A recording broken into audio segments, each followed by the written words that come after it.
રાજ્યના વહીવટમાં પારદર્શિતા વધે તેમજ પ્રજાની વ્યક્તિલક્ષી રજૂઆતોના ઉકેલની ઝડપ વધે તથા સરકારના અલગ અલગ વિભાગો દ્વારા સરકારી સેવાઓ જેવી કે આયુષ્માન કાર્ડ, મમતા કાર્ડ, પેન્શનની સમસ્યાઓ, વિધવા સહાય, આવકનો દાખલો, પ્રોપર્ટી કાર્ડ અને જન્મ મરણના દાખલાઓ વગેરે સેવાઓ એક જ સ્થળ પરથી મળી રહે તે હેતુસર ભરૂચ નગરપાલિકા કક્ષાએ રોટરી હોલ ખાતે વોર્ડ નંબર 5, 6, 7, 8 અને 11ના સેવા સેતુ કાર્યક્રમનું આયોજન કરવામાં આવ્યું હતું, જેમાં નાગરિકોની વ્યક્તિલક્ષી રજૂઆતોનો કે જે રાજ્ય સરકારની યોજનાની અમલવારી સાથે સંલગ્ન વિભાગોના અધિકારીઓ દ્વારા સ્થળ ઉપર જ નિકાલ કરવામાં આવશે।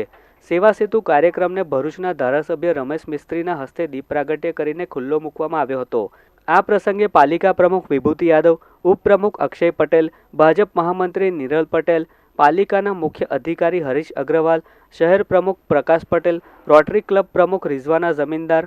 સહિતના મહાનુભાવોએ ઉપસ્થિત રહીને લાભાર્થીઓને મળતી સેવાઓ અર્પણ કરી હતી। જેમને પ્રત્યક્ષ કોઈને કોઈ કામ આ સેવા સેતુના માધ્યમથી છે એવા ઉપસ્થિત ખૂબ મોટી સંખ્યામાં આપણા શહેરના સૌ વડીલો, ભાઈઓ, બહેનો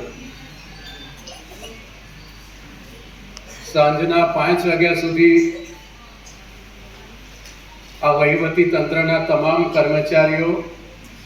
જુદા જુદા વિભાગોના સૌ કર્મચારી ભાઈઓ બહેનો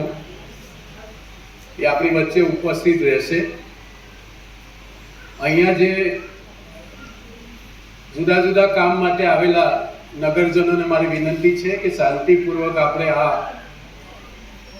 રાજ્ય સરકારનો જે અભિગમ છે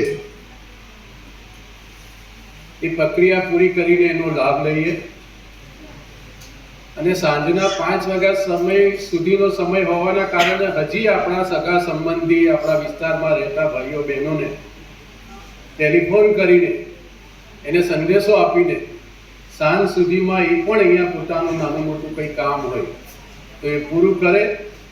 તો આ વધુમાં વધુ લોકો આનો લાભ લે એવો આનો હેતુ છે।